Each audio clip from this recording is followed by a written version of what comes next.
we start with Adam Śmietański, 11-bit Studios, The Art of Frostpunk.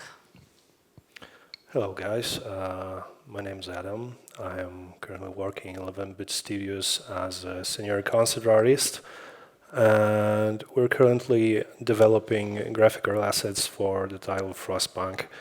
And first of all, I would like to thank all the guys that came here, that were interested in this project.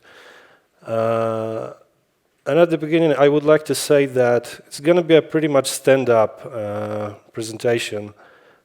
So maybe let's come with a sort of agreement that if you guys have any questions that come running through your head while I'm showing anything, let's just not wait till the end, to the question time. You can ask questions. You can ask questions when while I am going to be showing the pieces on the screen, in case you could forget anything that you want to ask during the whole presentation. So feel free to ask me anytime during the presentation. Okay, so let's start. I like to say very often that everything comes with a vision.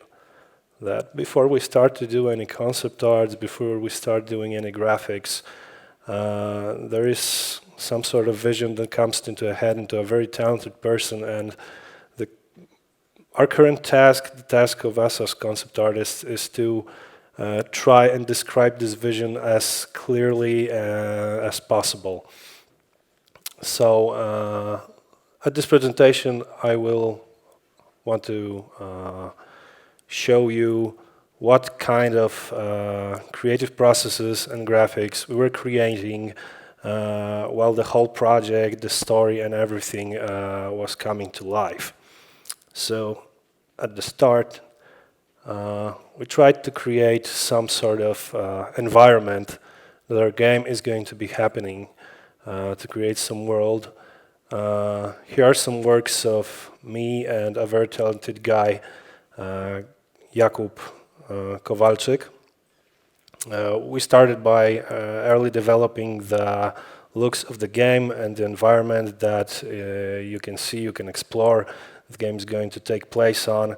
And we use pretty rough techniques. We use pretty much everything. The most important thing here was just to come up with some ideas that we can work on later. So we had pretty much very big freedom of doing whatever we want, so long as we could come up with some cool ideas of environment and create some kind of fundamentals that the rest of the team could work on. Not only graphics, not only 3D graphics, but also the design and everyone else. The main purpose is to boost the creativity of the whole team, to show the guys what we are doing, what we are thinking of, and until the time when we finally decide what we are doing comes, we make very big amounts of those graphics. We create various moods, various situations, what could be happening, what could happen in the game, places that you could visit, situation that could happen. And then all those works go to designers, story writers. They tell their part of the story, and the feedback goes back to us, and then we try to make it look, we try to apply those feedbacks into our work, or if possible, improve it into the next level that it will fit even better in what the main directors were expecting. So here are some shots that I made I tried to design the actual gameplay. These are very rough sketches, and some are 3D overpaints. As I said earlier, it pretty much depends on what you feel comfortable in, because the main purpose is to show something that will catch the eye in its early process. So we were given a pretty big freedom of the way that we want to show it. Yes, there are also some graphics that we used photo bashing. Those are, as you can see, they look a little bit more refined than earlier. It's now the time that when people saw all those earlier concept arts, said what they're interested in seeing, we will finally able to spend some more time and work a little bit harder on the final pieces that will be shown exactly what the game will look like and what will have in its story and environment. So yeah, what's next? Yeah, great piece done by Jakub Kowalczyk, showing how the city in the whole can look like. And then we started tackling architecture. I mean, this is one of the hardest subjects that we really did in the game because we needed to study the whole theory of the steampunk. We needed to understand what the style actually represents, because very often you can get pretty lost. You can get pretty lost if you don't know what style you're working on. For example, at the beginning, we thought that everywhere that you punch some kind of springs, gears, and pipes will look steampunk. So we just took some house, took some gears, stick the gear into the roof, and there we have it, steampunk style.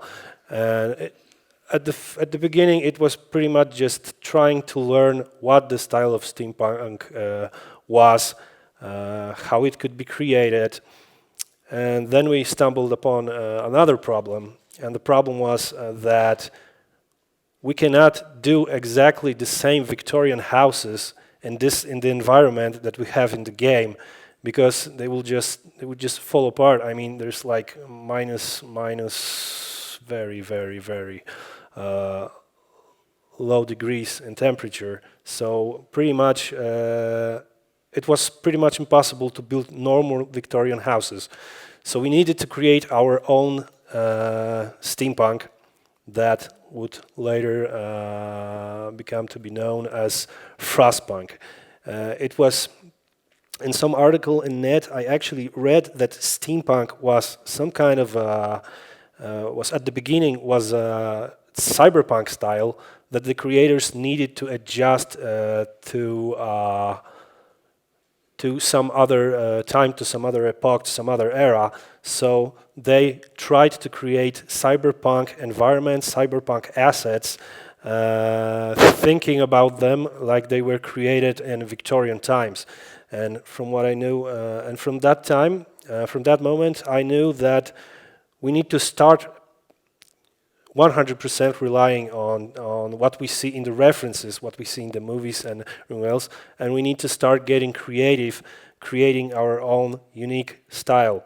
So at the far left, you can see the sketches that were made, and they're actually the fruit of work that was forced to understand the style of steampunk, to try it for ourselves, because we haven't any opportunity to work on steampunk games earlier. So from pretty much let's say half a year, we spent most of our work on understanding the style and figuring how to use it to fit in the environment of our game. We tried many different silhouettes, many different technologies. As more ideas come, more demands followed. For example, the directors clearly stated that they need more variation in buildings. They needed more detail, more different styles, because there's going to be so much buildings. And we needed them to vary in sizes, shapes, without disrupting the earlier methods that we use, and by saving those details, also include new features that include the earlier style and then create something different. Yes. You're painting the silhouettes of the character nearby the building, right? Mm-hmm. So this is your purpose or type of style, that you've got character looking outside of the building way smaller than it should fit in the building. Because Actually, all the silhouettes Yes. Yes, at the beginning we tried to do pretty much caricatural size of the buildings because we were debating on how clearly you can see a building in an RTS perspective. For example, when you play StarCraft, you clearly see that the Marines that are coming out from the barracks are so big that there's no way in hell that you could fit all those Marines in such a little barracks. I mean, except if those guys are very good, highly trained and they can fit there like clowns in car or something like that. But you know what I'm trying to say. It's what you said about this character was the style at the start that we wanted to create caricatural buildings in order to create more readable silhouettes.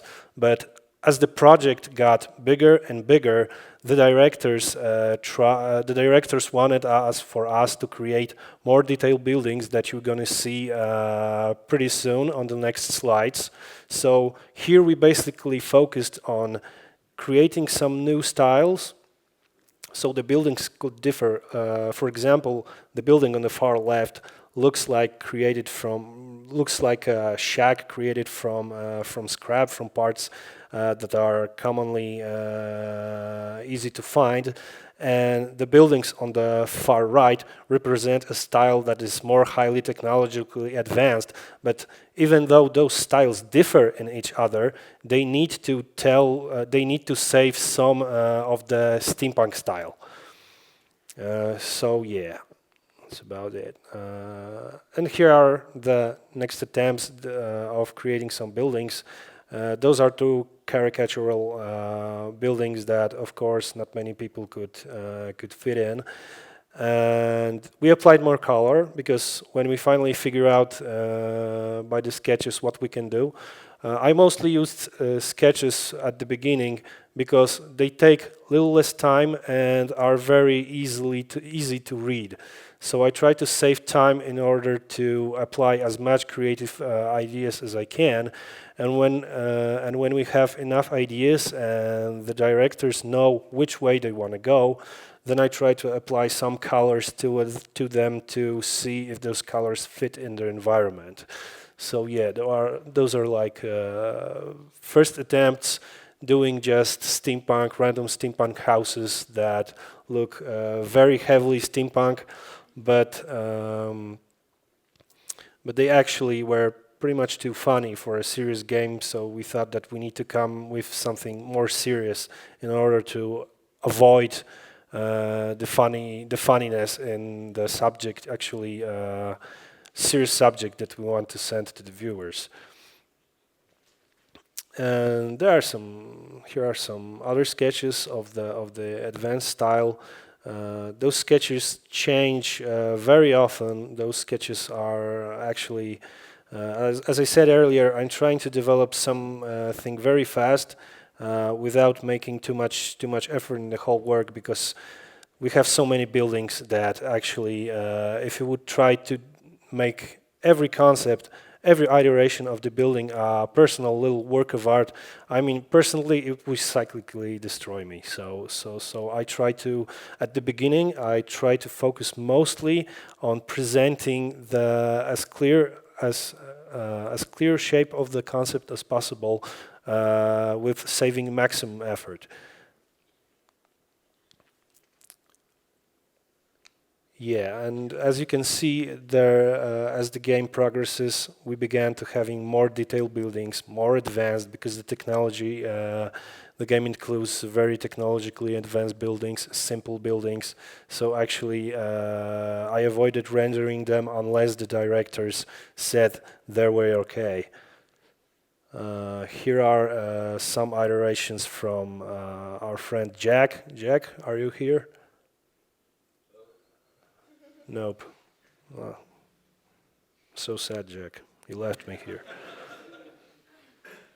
But regardless of what Jack has done to me, I'm going to say that he's a very talented man, and yes, he did more iterations of the building, and this way you can see actually how many buildings you need to make and how many feedbacks you need to get in order to fit in what we're trying to make in the game. So it's never like we're creating, I don't know, 5 buildings. The director said, okay, this one's look cool, so we go with that. It mostly looks like he's coming to see the building and he says, okay, so make it more steampunk, make it more Victorian, make those shapes pop out more. Try to make this building look more like someone is living in that place. So as concept progress more and more, we try to focus on showing as much information as possible, considering that this is actually a city builder.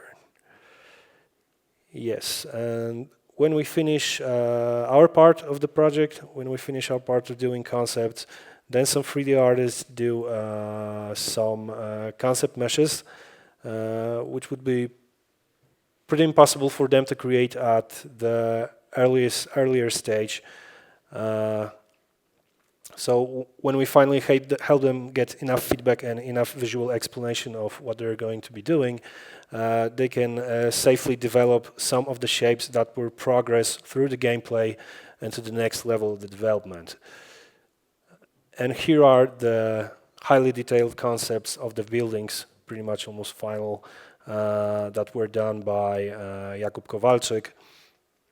And those are actually the high-level concepts that were created in the whole process that I've spoken earlier about finding shapes, trying to do everything. So here Jacob was pretty much, how to say it, the idea was to try not to make him too uncomfortable with figuring ways on how to do it. Here he just focused on refining the whole shape, so everyone could see how the shape could finally look in the game. And here are also some attempts to grasp the technology, how it can look in the environment of steampunk. Here's some equipment, some ideas about what kind of clothes the guys could wear. Those are also iterations that we needed to do in order to find the right style for our characters. At first, we came up with some cartoonish characters that weren't pretty much fitting in the whole idea of sad game about survival. I mean, too much happiness could spoil everything. So here are some first attempts on how people could look and could behave regarding the whole situation in the post-winter environment. Then we tried to put some, in order to create more Victorian feel, we tried to approach some Victorian stereotypes to make some faces that are actually make you feel somehow more in the Victorian era. Some very rough sketches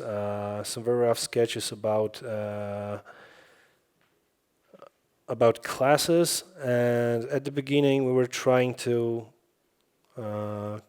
just like in the case of the houses, we were trying to do some characters that would be easily seen from the distance.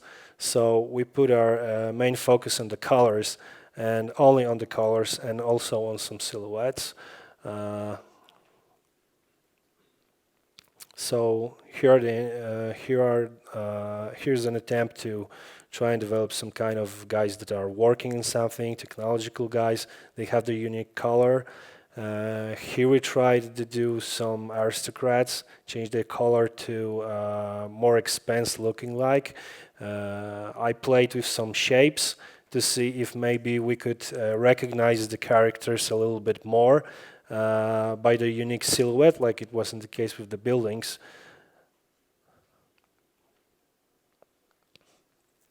And here are some concepts from Magda Katańska when we finally agreed upon what the people could look like. We have some hints what we could use. Then we began making more refined concepts of the characters. and give them to character artists to finish the job. Here's how the actual render looks when the concepts go to character artists. And here's the actual final development of characters from character art. And that's pretty much it. I don't know what to say more. I was hoping that you would come with some questions, but unfortunately, at least I didn't tire you guys. So that's pretty much it. Thank you.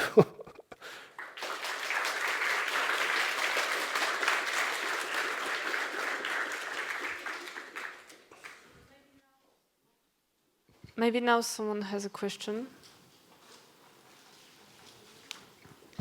Hi, I got a question. When are you going to release the art book?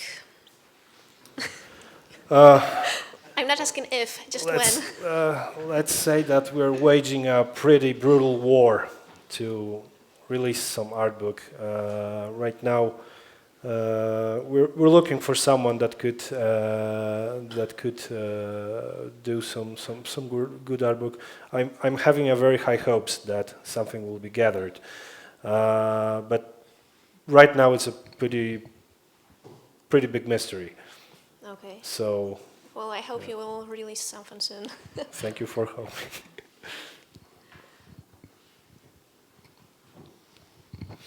Any more questions?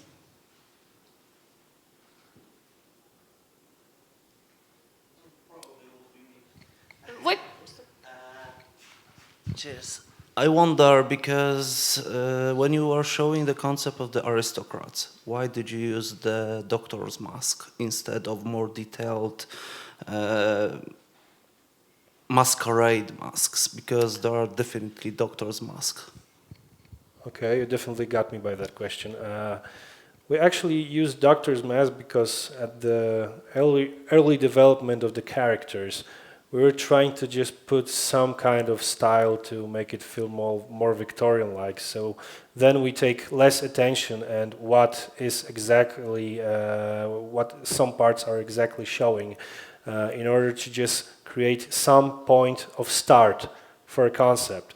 I mean, when you're trying to figure out something from the scratch, something that doesn't exist, the biggest problem is to come up with some idea, to create some shape. This is the biggest struggle because when you already have something, you already have some shape that you can work on, then you can focus on the actual fact.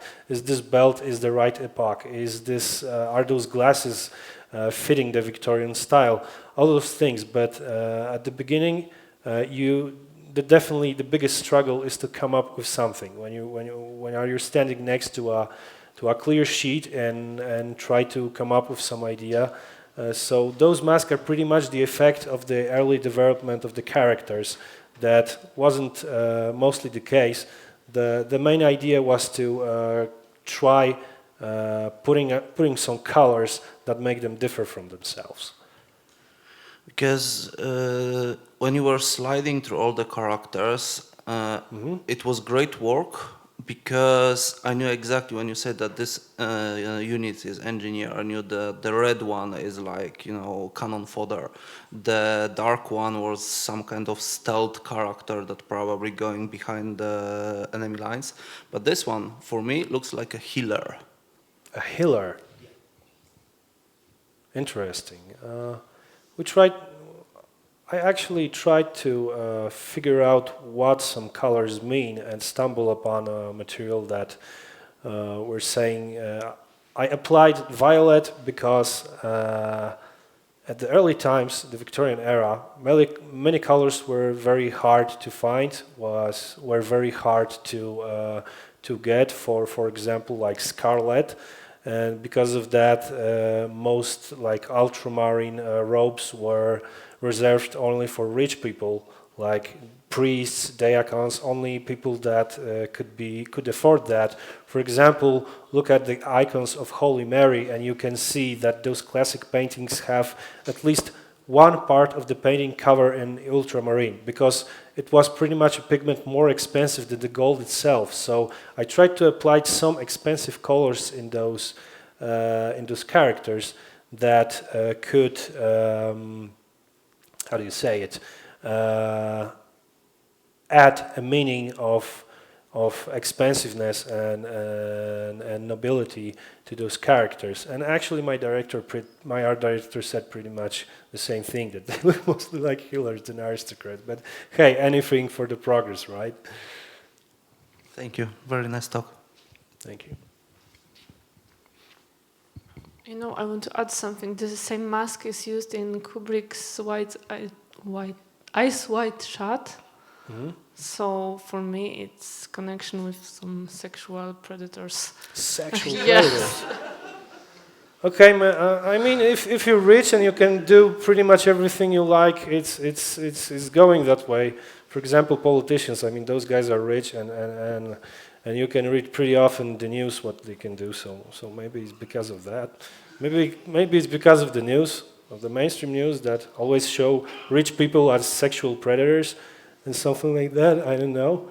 But yeah, any opinion is welcome. So we got rid of the mask, so don't worry. No, I'm not worried. Just point out that as many people, many connections. You know. Any more questions from the audience? So we end up on sexual predators and healers. Maybe it's the same person. Thank you very much, Coffee break. Adam.